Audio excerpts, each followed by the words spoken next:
Hello and welcome to another episode. I am Alan, and today we are talking about the history of Saint Valentine's Day, since the holiday is upon us. Um, this is one I had researched about a year ago, so I've had it sitting around. I just hadn't filmed it.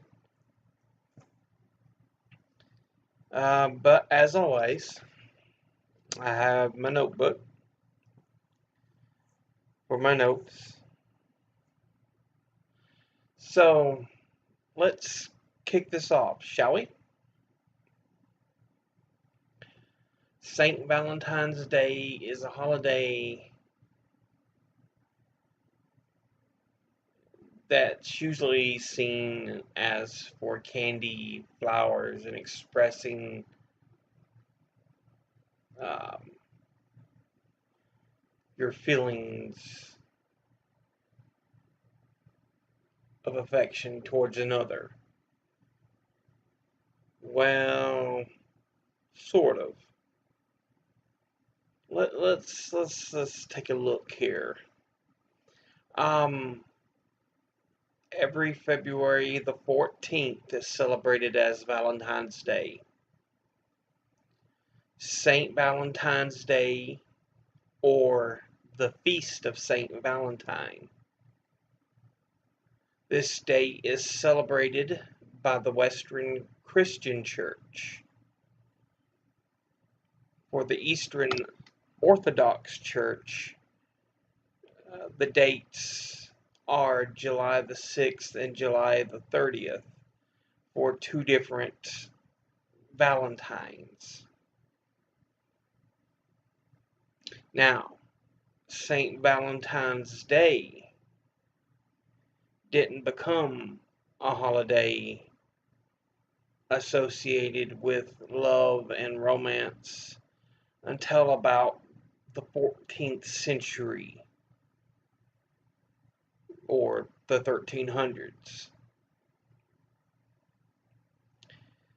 This is often attributed to the author Geoffrey Chaucer and his work Parliament of Fowls, which mentioned Valentine's Day as the day for the choosing of one's mate. Although this was actually in reference to birds, his actual book. For some reason, it was translated over to people, though. Um, the earliest description of the day as an annual celebration comes from the Charter of the Court of Love, supposedly described by Charles VI of France in 1400. In this description, there are discussions of feasts, songs of romance, poetry, competitions, jousting, dancing, and courts where ladies would hear and decide on disputes between lovers.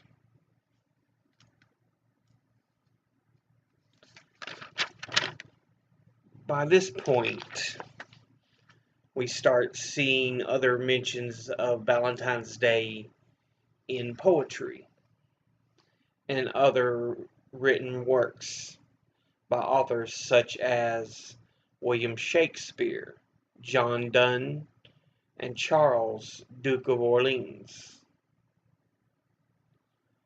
The mid-1800s saw an increase in sending Valentine cards by mail, thanks to the now common practice of printing Valentine cards and postal reforms in England, making postage cheaper.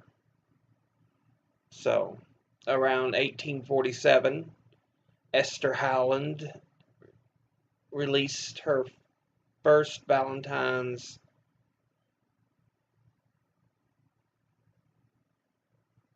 um, for sale.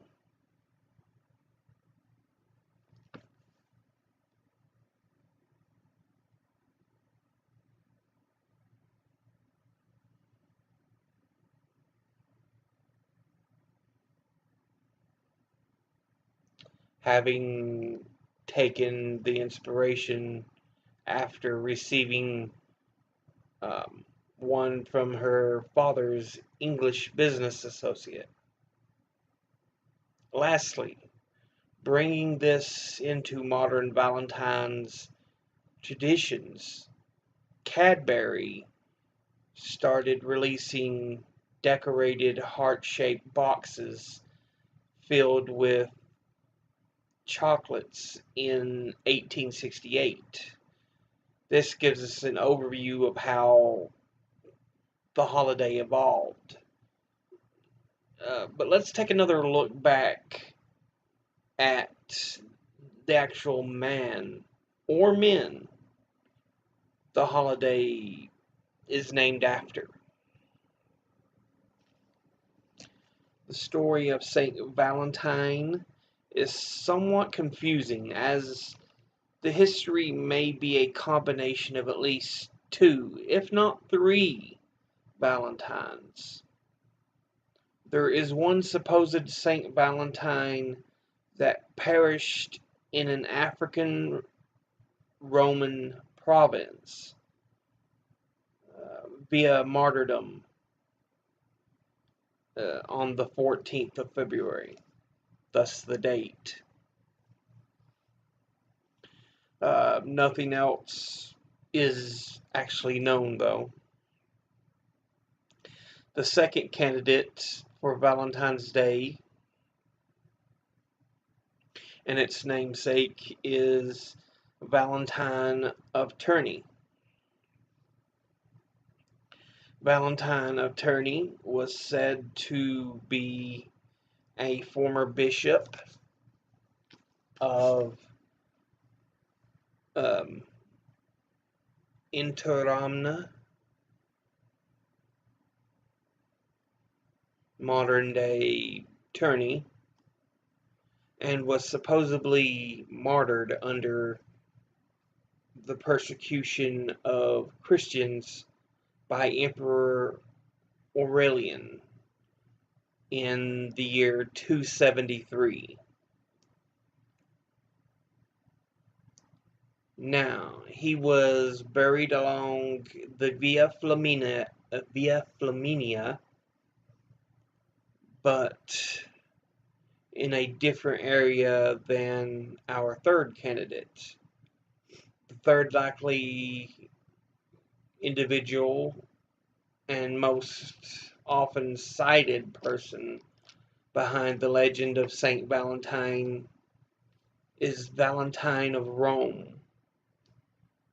He was said to be a priest in Rome that was imprisoned and then martyred under Emperor Claudius II, also known as Claudius Gothicus, on February the 14th, the year 269, and buried along the Via Flaminia. These last two were often combined, further making the history a bit cloudy. The rest of the story, usually attributed to Valentine of Rome, goes as follows. As a priest, Valentine is said to have cured a man of epilepsy and married Christian couples,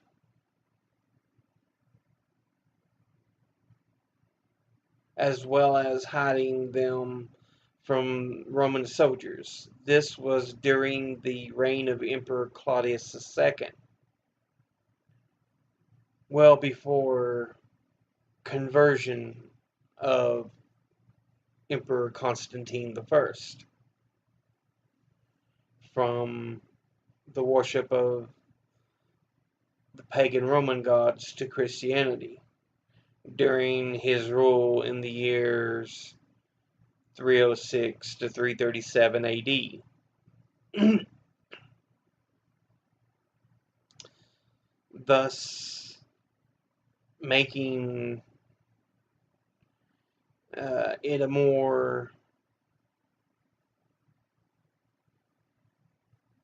much more persecuted and illegal act during the rule of Claudius II. Because of this, Valentine is placed under house arrest by Judge Asterius. While under house arrest, Valentine discussed his faith and about Jesus to Asterius. Intrigued, the judge immediately provided Valentine a chance to prove his faith.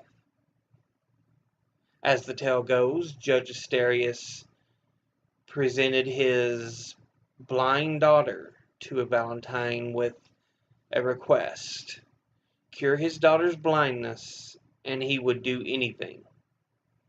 Valentine supposedly cures the girl and has Asterius converted from the pagan gods to Christianity. Once again, Valentine was arrested sometime later for proselytizing. Brought before the Emperor Claudius II, the Emperor took a liking to Valentine. This changed, however, once Valentine tried to convert the Emperor to Christianity for his action. Valentine was condemned to death. So he was freed, but then gets arrested, tries to convert the Emperor, and that seals his fate. Given a chance to renounce his faith to save his life, Valentine refused and was executed on the 14th of February, the year 269 AD, outside the Flaminian Gate, and was buried along the Via Flaminia.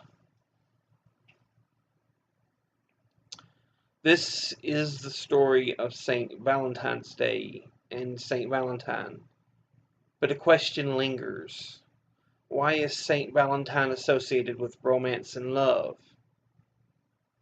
Religious history sometimes states it is because of Valentine's love for Jesus. However, I ascribe to a more likely hypothesis. Gelasius, who was Pope from 492 to 496 AD, railed against a traditional pagan festival of purification he railed against a pagan festival of purification and fertility. This festival, which was which was observed on February the 15th of every year was called Lupercalia. The idea of the festival was to purify Rome, driving away evil spirits and increasing fertility. The name of the festival comes from the wolf, or comes from the word lupus, which is Latin for wolf, suggesting it is um, related to an ancient deity that protects herds from wolves, as well as possibly the she wolf to have nursed Romulus and Remus. Romulus, of course, um, is the alleged founder of Rome.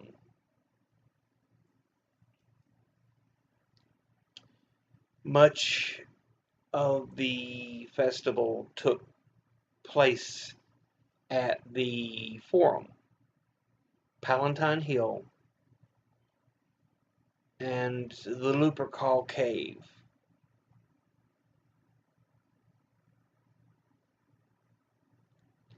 Now,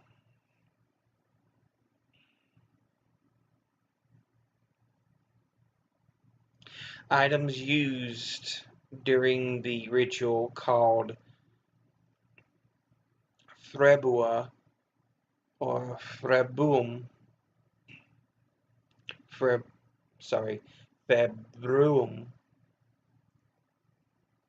and later gave their names to the actual month in which it was held, February.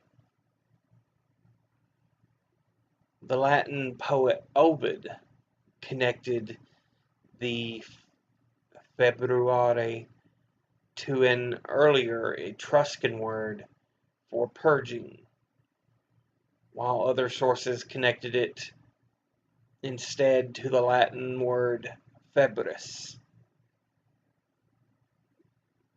meaning fever, perhaps referring to sweating out the bad.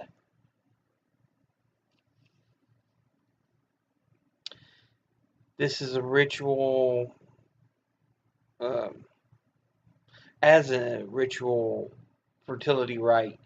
The festival was associated with the Roman god Faunus, or in Greek, Pan, as he was known. So, the festival was led by a group of priests called the Luperci, and beginning each Lupercalia with a sacrifice of goats and a dog. Two of the Luperci, which means brothers of the wolf, were then led to an altar, their foreheads touched with a bloody knife, and then the blood was wiped off with wool dipped in milk. The two chosen priests were then required to laugh as part of the rite. A feast followed, and then strips of skin from the sacrificial animals were cut by the Luperci priests.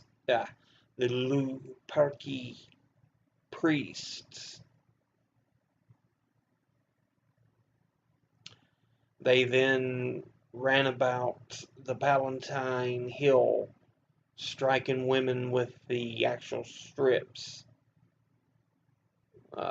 supposedly meant to render the women fertile. Even though the festival began under the Roman pagan gods, the holiday continued to be celebrated even after the banning of non-Christian festivals and cults in 391 AD. Although there is no definitive evidence, the usual consensus is that the holiday and the celebration was appropriated by the church and replaced with the feast of the purification of the Blessed Virgin Mary, and eventually St. Valentine's Day. Based on the information and resources that I was able to find, this is the actual story of Valentine's Day as the best I could see. So, but to kind of leave off, wanted to give you one of the prayers they usually cite for St. Valentine's Day. Before I fully, let's see, here we go. Dear Lord, who art high in the heavens, giver of love and passion, and he who strings the heart's chords.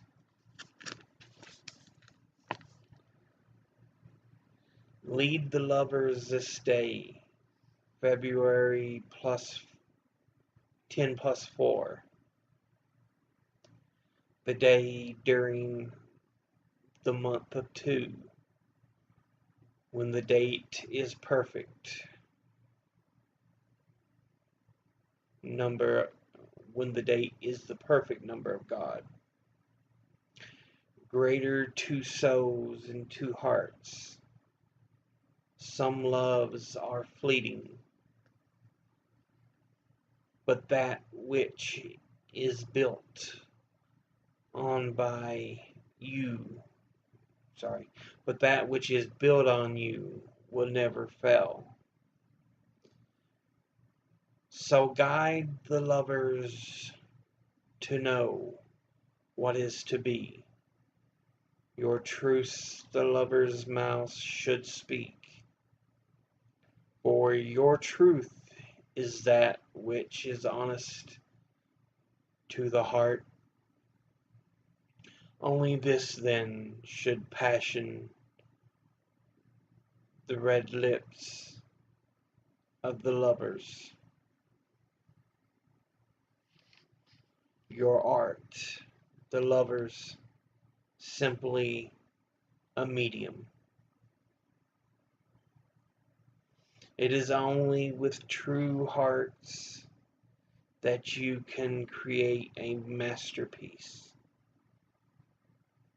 So let the lovers remember that for the soul's desire, it is the one for which you light their fire, and let it be you who creates the art of the lovers, the art of 2 into 1. Amen. And that is the history of St. Valentine's Day, or what I could find of it. Like I said, it was an older research I did, so. But anyway, as always,